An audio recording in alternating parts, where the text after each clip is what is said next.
আজকে আমাদের সামনে যে উপস্থিত আছেন আলহাজ মোশাররফ হোসেন খোকন বেগম খালেদা জিয়ার একান্ত আপনজন। আপনারা এটার প্রমাণ আপনজনরা কি? আপনারা লালবাগ মডেল হাই স্কুল উদ্বোধনের সময় এবং মরহুম প্রেসিডেন্ট জিয়া রহমানের শাহাদত বার্ষিকীর সময় এই ওয়ার্ডে খোকন সাহেবের আমন্ত্রণে বেগম খালেদা জিয়া সব সময় উপস্থিত থাকবেন। কি প্রমাণ করে?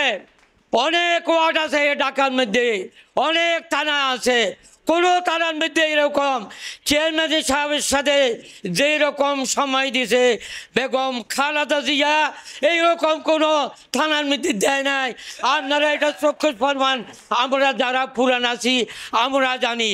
আমরা বলি 17 বছর না, শেখ হাসিনা স্বৈর শাসক 2001 সালে যখন ক্ষমতা ছিল তখনই 2091 তখনই এই চেয়ারম্যান সাহেবকে নিপীড়িত হয়ে এই আমাদের অত্র এলাকা না পুরা ঢাকা টাউনে উনি নেতৃত্ব দিয়ে উনি নিজকে প্রতিষ্ঠা করছেন এবং বিএনপির এক নিষ্ঠকর্মী হিসেবে বিএনপির আস্থাভাজন নেতা হিসেবে আমাদের সামনে প্রতিষ্ঠিত হয়েছে।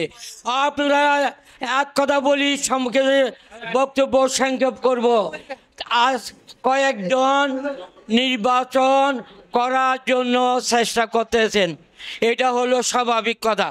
কয়েকজন 7 আসনের নির্বাচন করার জন্য চেষ্টা করতেছেন, তাদের আমল নাই, তাদের এরকম ইতিহাস নাই, তারা নতুন, তারা কাজ করে মানুষের আস্থা, মানুষের জনপ্রিয়তা, দলের জনপ্রিয়তা অর্জন করার মতো একমাত্র খোকন সাহেবই আছে, যেটা নাকি আমাদের এলাকার পরীক্ষিত মানুষ জানে। উনি কথা কম কাজ বেশি করে। যারা নমিনেশন চাইতেছে তাদের সন্দিহান আছে, তাদের যোগ্যতা, তাদের উন্নয়ন, তাদের মানুষের পাশে দাঁড়া, মানুষের মসজিদ মাদ্রাসার উন্নয়নের জন্য সব সময় সাহায্য সহযোগিতা করা এবং জনগণের ন্যায্য অধিকার আদায় করার যে সোচ্চার, এই সোচ্চার একমাত্র পরীক্ষিত নেতা হলো মোশাররফ হোসেন খোকন।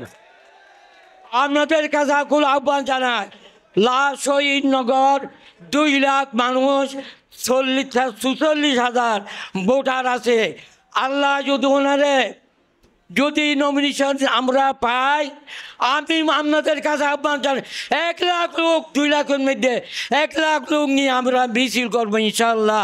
শহীদনগরের এলাকার থেকে পুরা ঢাকা সিটির আমরা দেখাই দিব যে হুব্বুল ওয়াতনি মিনাল ঈমান, যারা নিজের এলাকায় মহব্বত করে, ভালোবাসে, এটা হলো ঈমানের অঙ্গ।